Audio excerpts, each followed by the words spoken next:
라는 제목으로 말씀을 전하도록 하겠습니다. 오늘은 헤로데에게 핍박받는 사도들의 이야기가 되겠습니다.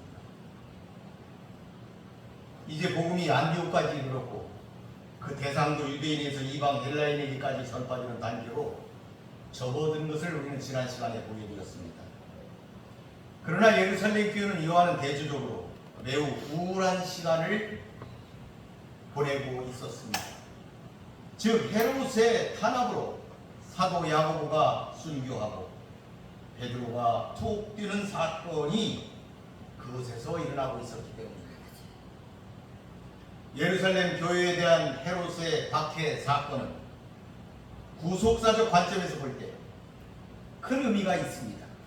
즉 이 사건은 이제 베드로를 대표로 한 예루살렘 교회에 의한 유대인 중심의 복음 전도 사역이 힘들어지고 이방인 중심 사역으로 전환될 것임을 보여주고 있는 사건이기 때문입니다. 유대인의 사도라 할 수 있는 베드로를 사역 전면에서 퇴장시킴으로써 앞으로의 복음 사역 전개가 이방인 중심으로 전환될 것임을 말하고 있는 것이기 때문입니다. 이는 본장 말미에서 이방인의 사도로 부름받았던 바울이 재등장할 뿐만 아니라 13장부터의 기록이 사도 바울의 이방 선교 사역을 중심으로 기록되었다 하는 점에서 이를 우리가 확인할 수가 있겠습니다. 또한 이전까지는 교회에 행해졌던 그 박해가 유대 종교 지도자들에 의한 종교적 성격의 박해였다면 이제부터는 헤롯의 박해처럼 국가 권력에 의한 정치적 박해로 그 박해의 정도가 점점 더 심화되었다는 그런 특징을 보이는 사건이다. 이렇게 우리가 말할 수가 있겠습니다. 이 같은 사도행전의 흐름을 우리가 이해하면서 성경을 통하여 은혜를 경험하는 여러분이 되시기를 바라겠습니다. 아멘. 본문으로 들어가 보도록 하겠습니다. 1절에 보니까 그때 헤롯 왕이 손을 들어 교회 중에서 몇 사람을 해하려 하였다. 이렇게 말하고 있어요. 그때 어느 때를 말하고 있는 겁니까? 그때 이는 11장의 사건과 관련이 있습니다. 11장에서 복음의 확정으로 인한 최초의 이방인 교회 안디옥 교회가 세워지고 은혜롭게 성장하고 있는 그런 모습을 언급하고 있습니다. 따라서 그때는 안디옥 교회가 한참 성장하고 있었을 때를 가리킨다. 이렇게 볼 수가 있겠습니다. 그러니까 그때 안디옥 교회가 한창 하나님의 은혜로 성장하고 있을 그때 바로 그러한 때 지금까지 교회의 모든 활동의 중심지였던 예루살렘 교회에서 헤롯이라는 인물에 의해서 박해를 받게 되었다 하는 내용이 되겠습니다. 하나님의 원수 마귀는 교회가 성장하는 것을 결코 좌시하지 않습니다. 왜냐하면 교회의 확장과 성장은 곧 사탄이 자기 영역의 축소를 의미하기 때문입니다. 그래서 그는 지금까지처럼 유대 종교를 통한 교회의 박해에서 그치지 않고 헤롯이라는 정치적 권력자를 통해서 보다 강도 있게 교회를 박해하기 시작한 것입니다. 누가 그렇게 했다는 얘기입니까? 마귀가 그렇게 했다 하는 말이 되겠습니다. 이 헤롯은 구체적으로는 헤롯 아그리파 1세를 가리키는데 사실 헤롯 가문 전체가 그리스도와 적대적이었기 때문에 정확하게 구체적인 이름을 쓰지 않은 것일 수도 있습니다. 헤롯 아그리파 1세는 예수님의 탄생 시 유아들을 학살했던 헤롯 대왕의 손자입니다. 그는 로마에서 교육을 받았습니다. 황제의 총애로 유대와 사마리아 영토까지 팔레스타인 전 지역의 통치자가 되었습니다. 그런 그가 AD 44년 54세의 나이로 갑자기 죽음을 맞이했습니다. 23절에 그 내용이 잘 기록되어 있습니다. 23절에 보니까 헤롯이 영광을 하나님께로 돌리지 아니하므로 주의 사자가 곧 친히 벌레에게 먹혀 죽었다. 이렇게 23절에 기록하고 있습니다. 그는 가이사라에서 죽었습니다. 당시 황제가 영국을 정복했습니다. 그러니까 로마가 영국을 정복한 거예요. 영국을 정복한 다음에 그 승전 행사를 지금 이 헤롯이 승전 행사를 그 유대에서 준비하다가 죽은 것입니다. 여러분 언제나 하나님을 두려워하는 성도 여러분이 되시길 바라겠습니다. 아멘. 그가 하나님께 영광을 돌리지 아니하였다. 이렇게 성경은 분명하게 기록하고 있습니다. 하나님께 영광을 돌리시는 여러분 되시기를 바라겠습니다. 아멘. 2절에 보니까 요한의 형제 야고보를 칼로 죽였다. 여기 보니까 헤롯은 교회 중에 몇 사람을 해하고자 했다. 그 의도를 지금 기록하고 있어요. 그러니까 이 아그리파 1세, 헤롯 아그리파 1세는 그의 할아버지 헤롯 대왕처럼 경박스럽고 사치스럽고 아주 간교했어요. 그렇지만 다른 헤롯 왕가의 사람들과는 다르게 유대인들의 호의를 얻기 위해서 굉장히 많이 노력을 했어요. 그래서 유대인의 의식을 엄격하게 지키는 사람이었다고 요세푸스는 기록하고 있습니다. 이러한 이유로 해서 그는 유대 종교 지도자들과 두터운 친분이 있었고 그들로부터 사도들로 인하여 교회의 복음이 지속적으로 전파되는 것에 대한 그 유대 종교 지도자들의 걱정, 그들의 욕구, 불만, 그들의 불만 같은 것들을 계속적으로 듣고 있었다. 하는 것입니다. 그래서 당시 이 헤롯은 자신의 종교적 기반이었던 유대주의자들의 관심을 사서 자신의 위치를 더 견고하게 하기 위해서 그들의 골칫거리인 교회 지도자 사도들을 본보기로 박해하고 핍박하려는 그런 계획을 가지고 있었다 하는 내용이 되겠습니다. 그러나 이는 단지 표면적 이유일 뿐 그의 배후에는 사도들을 죽이려고 하는 이 배후에는 교회를 말살하려는 마귀의 음모와 간계에 의한 것임을 우리는 분명하게 알아야겠습니다. 우리는 이렇게 일어나는 현상에 대해서 영적으로 이것을 이해하는 노력이 필요하다. 영적 이해를 여러분들은 해야 하겠다. 사회 현상에 대해서 영적인 이해를 하는 여러분이 되시기를 바라겠습니다. 아무튼 정치 권력의 탄압은 교회에 큰 위기를 불러왔고 교회는 야고보 사도가 순교하고 교회의 최고 지도자인 베드로가 투옥당하는 고통을 당해야만 하였습니다. 여기서 순교된 야고보, 사도 야고보는 예수님의 동생 야고보가 아니라 세베대의 아들인 요한의 형제 야고보였습니다. 그는 게네사렛 갈릴리 호수의 어부로 그의 형제와 함께 예수님을 따르라는 부름을 받았습니다. 그들은 예수님으로부터 보안하게 우리의 아들이라는 별명의 이름을 받기도 하였습니다. 그러나 그들은 한때 그의 형제 야고보와 요한과 더불어 예수님께 그의 나라에서 가장 좋은 자리를 자신들에게 줄 것을 요구하는 등 권력지향적이었고 이기적인 면모를 한때 보이기도 하였습니다. 이때 예수님은 마가복음에 이렇게 그들에 대해서 그들의 순교를 베일에 쌓인 방법으로 예언하였습니다. 그때는 아무도 그게 무슨 말인지 알지를 못했어요. 예수님이 그들의 죽음에 대해서 그들의 순교에 대해서 예언할 때 그들은 그것이 무슨 말인지 알지 못했습니다. 베일에 쌓여 있었습니다. 마가복음 10장 39절에 이렇게 말했어요. 그들이 말하되 할 수 있나이다. 할 수 있나이다. 예수님 물었어요. 너희들이 내가 마시는 이 잔을 마실 수 있고 내가 받는 세례를 너희도 받을 수 있냐? 이렇게 물었을 때 그들이 할 수 있다. 이렇게 대답을 했어요. 그랬더니 예수님이 뭐라고 하시냐면 너희가 내가 마시는 잔을 마시고 내가 받는 세례를 받으려니와. 그래 너희들도 내가 마시는 잔 내가 받는 세례 너희들도 받을 것이다. 이렇게 예수님이 말씀을 하신 거예요. 그게 무슨 말인지 몰랐다 이 말이에요.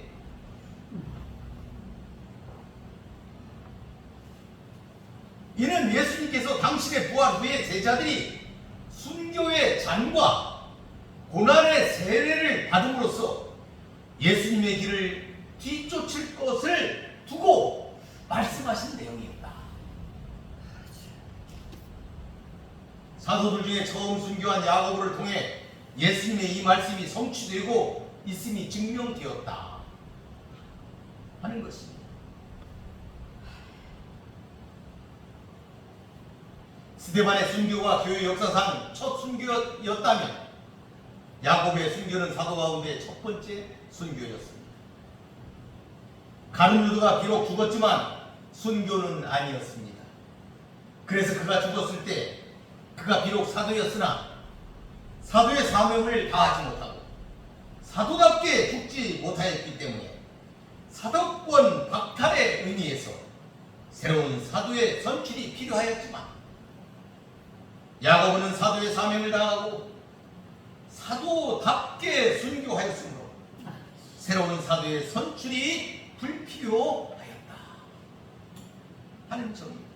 그래서 새로운 사도의 선출이 야고보의 죽음 외에는 없었다 하는 것입니다. 비록 사도 야고보의 죽음이 단 한 절로 매우 간략하게 기록되어 있으나 그의 죽음은 모든 성도들에 의하여 사도다운 죽음으로 인정받는 영광스러운 죽음이었다. 우리 성도들에게 있어서도 성도가 되는 영광도 귀하지만 성도다운 삶과 성도다운 죽음이 갖는 영예는 더욱 귀하다 할 것입니다. 여러분도 모두 삶을 마칠 때 하나님과 교회로부터 인정받고 영광스럽게 끝맺음한 모든 성도들이 되시기를 바라겠습니다. 3절에 보니까 유대인들이 이 일을 기뻐하는 것을 보고 베드로도 잡으려 할세 때는 무교절 기간이었다. 본문에 보니까 헤롯이 야고보에게 행한 가혹한 행위, 그것에 대해서 당시 유대인들의 반응이 어떠했는지 그걸 잘 묘사하고 있습니다. 여기 보니까 기뻐했다. 유대인들의 그 심정적 반응을 잘 나타내고 있습니다. 그들이 기뻐했다. 그런데 여러분, 이 기뻐했다, 기뻐하다 이 단어는 신약에서 그 기뻐하는 그 기쁨을 받아야 할 그 대상이 하나님을 나타낼 때 늘 사용을 했다. 신약에서 이 단어가 신약에서 그렇게 사용되었다. 하나님께 기쁨을 드릴 때 나타내는 단어로 늘 사용되었습니다.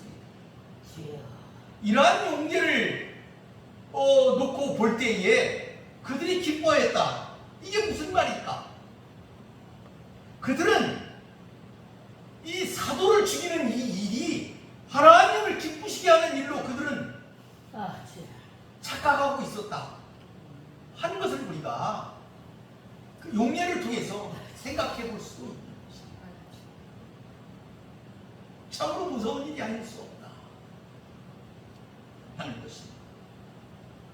어쨌든 본문은 헤롯이 야고보를 처형한 것에 대하여 유대인들이 만족스럽게 여겼고 유대인들의 만족감을 지켜본 헤롯은 그들의 만족을 더 충족시켜주기 위해서 또 다른 방안을 모색하게 되었는데 그것이 바로 베드로를 잡아서 죽이는 일이야.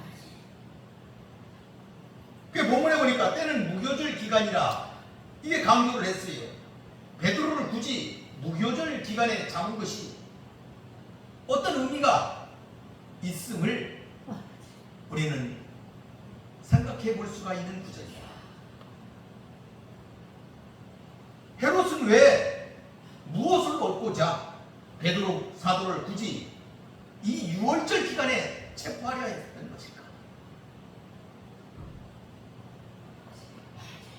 그런 유대인의 가장 큰 절기인 이 무교절 기간이 되면 평상시보다 매우 많은 유대인들이 예루살렘으로 모인다는 사실을 그는 염두에 두었을 것이다. 많은 백성이 6월절을 지키기 위해서 아시아 각처로부터 예루살렘으로 오는 것을 그가 알고 있었다 하는 것이죠. 그래서 그는 그 기간 동안에 각처에서 모인 많은 유대인들을 그들 앞에서 자신의 통치요 그리고 자신이 얼마나 그리스도교 예수를 싫어하는지를 보여줌으로써 유대주의자들에게 인기를 얻고자 하였던 모습을 보였다. 그래서 그 기간에 유월절 기간에 무교절 기간에 그 같은 일들을 그가 버렸을 것이다. 우리가 이렇게 우리가 추측해 볼 수가 있는 것입니다.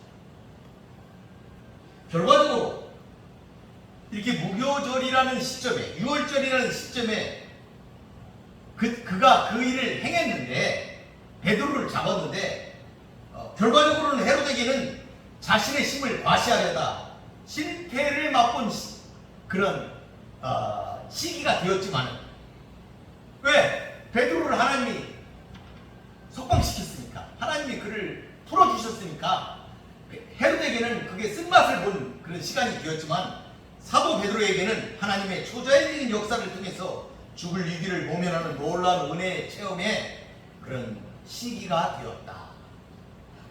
그 시기가 바로 무교절 기간이었다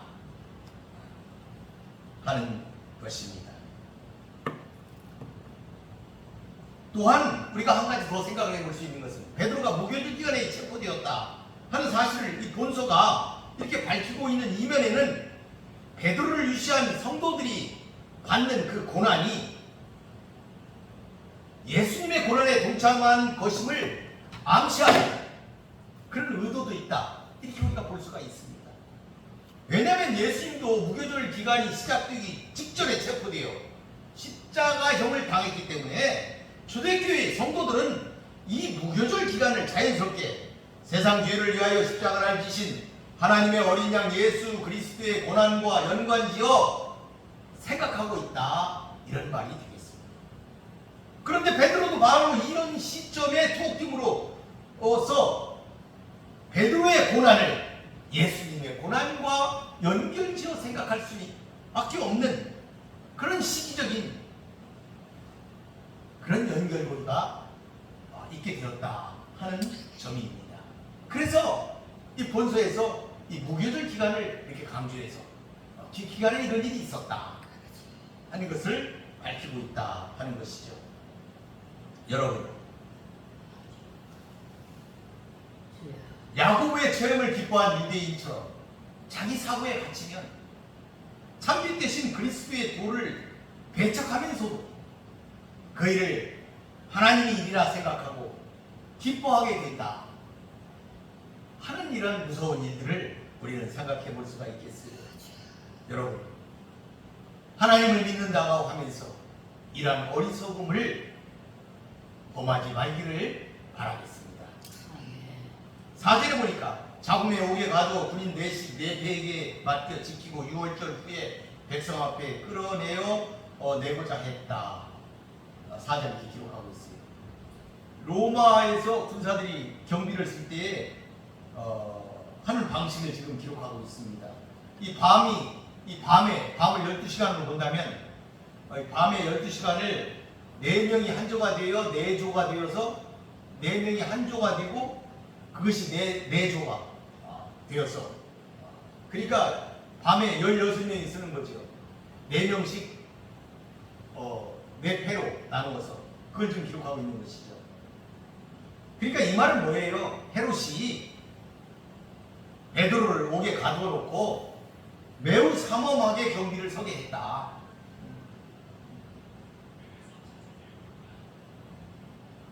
하는 것을 알 수가 있는 것이죠. 왜 그렇게 헤롯이 보초를 삼엄하게 세웠을까? 그것은 첫 번째로 생각해 볼 것은 베드로가 예루살렘 교회의 중심이기 때문에 그랬을 것이다. 그러니까 베드로가 그 그리스도 교회, 예수 교회의 대장일 것이다. 이렇게 생각한 것이죠. 대표라고 생각한 것입니다. 그리고 또 한 가지는 베드로를 포함한 사도들이 과거에도 옥에 갇힌 일이 있었는데 그때도 다 풀려났다.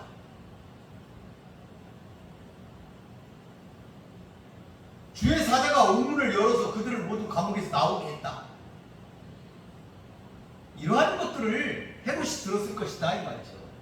그러한 소문에 대해서 이미 그 당시에 사람들이 다 알고 있었을 것이다. 그래서 더욱 삼엄하게 그를 경비하게 되었을 것이다. 이렇게 우리가 볼 수가 있는 것이죠. 그러니까 베드로를 체포했는데 또 하나님께서 주의 사자가 그러니까 누군가가 와서 그를 석방을 해줘버리면 헛수고가 되지 않겠습니까? 웃음거리가 될 수 있으니까 삼엄하게 지켰을 것이다.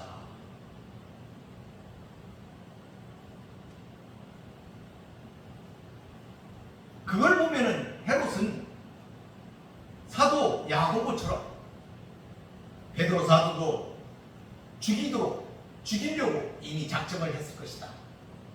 죽이려고 체포했을 것이다 하는 것이 더욱더 분명해지는 그러한 모습이다. 이렇게 볼 수가 있겠습니다. 그런데 이렇게 죽이려고 잡았는데 왜 그러면은 베드로 사도를 야고보처럼 즉석에서 즉시 죽이지 않고 옥에 가두었다가 6월절 후에 백성 앞에 끌어내려고 했을까 하는 점입니다. 유대법에서는 그 유대 3대 절기, 오순절, 장막절, 6월절 이 기간에는 어떠한 재판이나 처형 이런 걸 엄격하게 금하고 있습니다.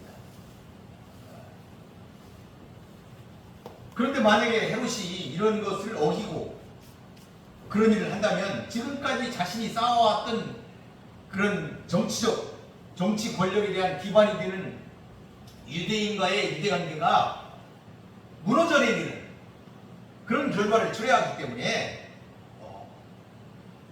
야고보처럼 즉시 죽이지 않고 그런 명절이 끝난 다음에 죽이려고 했을 것이다. 이런 정치적인 계산을 그가 했을 것이다. 이렇게 볼 수도 있고요.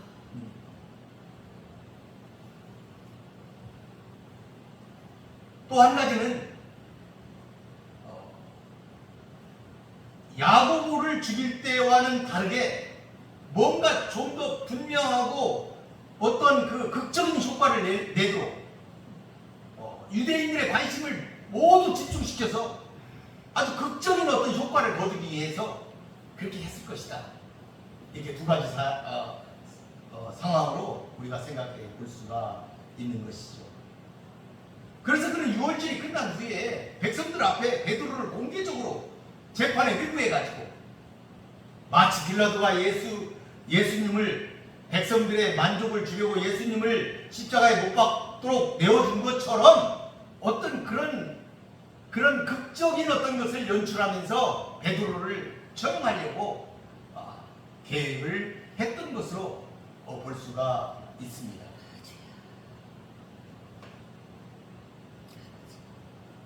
참으로 악하고 악한 헤롯의 그 모습을 우리는 지금 보고 있습니다.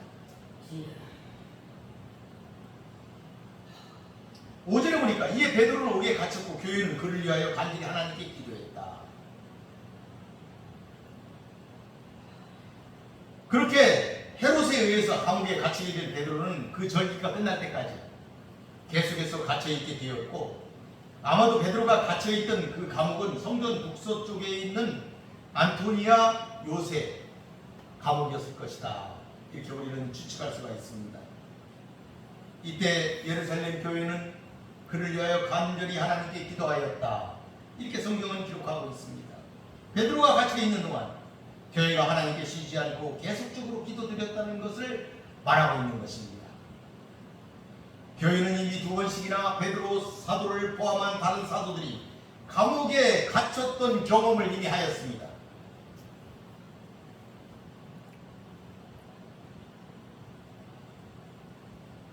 그러나 이 2번의 위기 속에서도 하나님의 도우심으로 무사히 넘길 수가 있었어요. 그런데 이제 또다시 위기를 맞이하게 된 것입니다. 더욱이 베드로의 투옥은 야고보 사도의 순교 직후에 있었던 일이고 교회를 말살하려는 헤롯의 음모가 분명하게 드러나는 시점이었습니다. 그러므로 교회는 근본의 위기가 예사롭지 않음을 직감했을 것입니다. 하지만 그런 가운데서도 베드로를 철벽같이 가두어둔 헤롯의 정치적 폭력적인 그런 행사에 교회가 유일하게 대처할 수 있었던 방법은 하나님께 간절히 기도하는 것 외에는 아무것도 없었다는 것입니다. 아무런 방법이 없었다. 그를 베드로를 구명할 아무런 방법이 없었다. 기도 외에는 아무것도 없었다 아버지야. 하는 것이죠. 그들은 하나님께서 어떠한 방법을 통해서라도 베드로 사도를 구출해 주시기를 끊임없이 그리고 진지하게 기도하였을 것입니다. 아멘. 베드로마저 잃지 않기 위해 교회가 할 수 있는 다른 방법, 기도 외에는 아무것도 없었다는 것은 그들이 잘 알고 있었다는 내용이옵시다. 이것은 단순히 헤롯의 폭력에 대항하는 것이 아니라 교회를 말살시키려는 보이지 않는 강력한 영적 세력에 대항하는 영적 전투였습니다.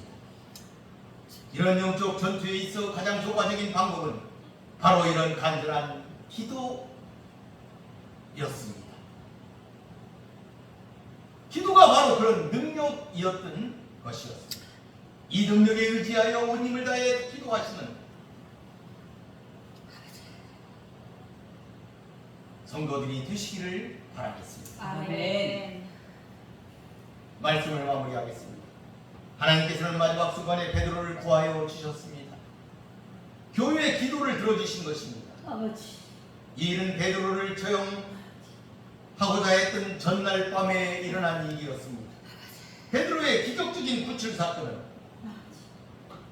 그 표현에 있어서 그 성경을 베드로를 구출한 성경의 그 표현을 쭉 본다면 이스라엘 백성의 애굽에서의 구출 사건이 출애굽 장면과 매우 흡사한 면이 많다.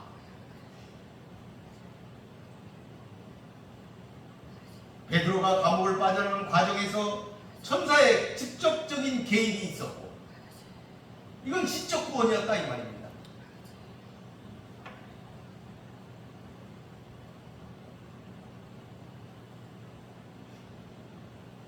출애굽 때도 신적 구원이 일어난 것이잖아요.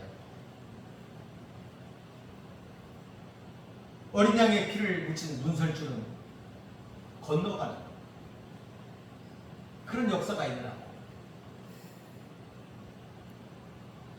본문에서도 똑같이 급히 서두르 겉옷만 입고 빠져나오는 출애굽 때의 이스라엘 백성처럼 급하게 빠져나오는 그 장면이 너무 흡사합니다.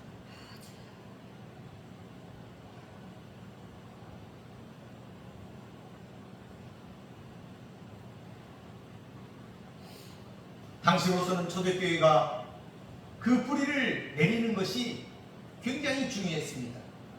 이런 상황에서 교회의 최고 지도자인 베드로가 죽는다면 교회는 큰 타격을 입을 수밖에 없었습니다. 그래서 교회가 온 힘을 다하여 베드로를 위해 하나님께 구명하는 기도를 올렸던 것이지.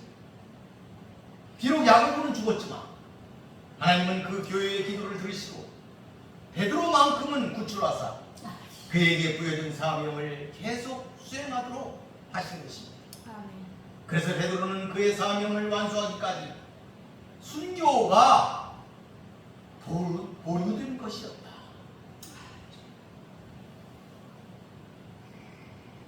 그래서 그는 그 사명을 다한 후에 로마에서 순교하게 됩니다. 할렐루야. 아멘. 여러분도 사명을 다 마치시는 성도들이 되시기를 바라겠습니다. 아멘.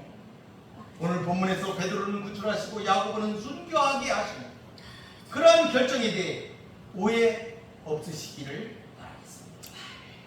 그런 결정은 하나님의 목적 때문에 일어난 일이었습니다. 물론 우리는 그렇게 하시는 하나님의 목적을 다 알지를 못합니다. 아마도 하나님께서 야고보를 죽도록 두신 것은 그의 순교의 피를 통해 복음이 잘 자라날 수 있도록 하는 토양을 만드시고자 했기 때문일 것으로 우리는 생각해 볼 수가 있습니다. 그렇기 때문에 우리는 늘 의로우신 하나님께 순종하며 찬송하는 성도들이 되어야 하겠습니다.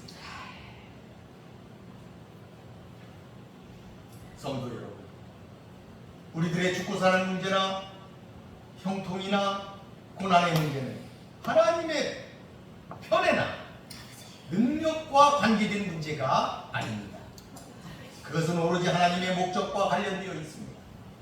일반적으로 하나님은 자기 백성을 보호하시지만 당신의 원대한 목적에 따라서는 때로 고난과 죽음을 허락하시기도 하십니다. 그러므로 우리는 고난을 당할 때 또 위기에 처한다고 하여 하나님의 사랑을 의심해서는 안 됩니다. 오히려 그 가운데서 하나님의 원대한 뜻을 발견하기에 힘써야 하겠습니다. 그것을 발견하기 위해 늘 우리는 기도하여야 합니다. 기도의 문은 항상 열려 있습니다. 우리는 어려울 때 기도를 통하여 하나님과 교통한 초대교회 성도들을 본받아 기도하는 교회가 되어야 하겠습니다. 아멘. 그리고 우리는 야고보 기자가 말한 것처럼 주의 뜻이면 우리가 살기도 하고 이것저것을 하리라 이렇게 고백할 수 있는 성도가 되어야 하겠습니다. 아멘. 늘 하나님의 말씀에 따라 우리의 삶을 이어나가서 승리하시는 모든 성도 여러분이 되시기를 축원드리겠습니다. 아멘. 기도하겠습니다. 고맙고 감사하신 여호와 아버지 하나님 감사합니다. 오늘 헤롯의 그 탄압에 맞서서 베드로가 감옥에 갇혀 있을 때 그의 구명을 위하여 온 힘을 다하여 기도한 예루살렘 교회의 그 기도를 살펴보았습니다. 아버지 하나님이여 그 생명을 주시기도 하시고 거두시기도 하시는 이는 하나님이심을 우리가 깨닫고 늘 하나님께 의지하며 하나님의 말씀을 따라 살아가는 승리하는 성도들이 되게 하여 주시옵소서. 예루살렘 교회의 기도를 들으시고 베드로를 구명하사 그 생명을 구원하신 아버지 하나님, 베드로를 통하여 하나님의 거룩하신 일들을 그가 마치도록 그의 사명을 다 마칠 수 있도록 하나님께서 그에게 시간을 더 주셨던 것을 우리가 살펴보았습니다. 우리는 베드로처럼 살아 죽으나 그리스도를 위하여 살아가는 참된 그리스도의 여군이 되어서 하나님의 칭찬받는 교우들이 될 수 있게 하여 주시옵소서. 아멘. 이 말세 때 참으로 세상이 점점 험악해져가는 이때 이 방주 기도원 교회가 하나님의 사명을 감당하는 귀한 역사를 이룰 수 있도록 아버지 하나님이여 사랑하는 성도들에게 능력을 주시옵시고 아멘. 그들의 기도 속에 아버지 하나님 임재하시어서 그들의 어려운 모든 문제들을 해결하시고 아버지 인도하여 주시옵소서. 예수님의 이름으로 기도 올리나이다. 아멘. 아멘.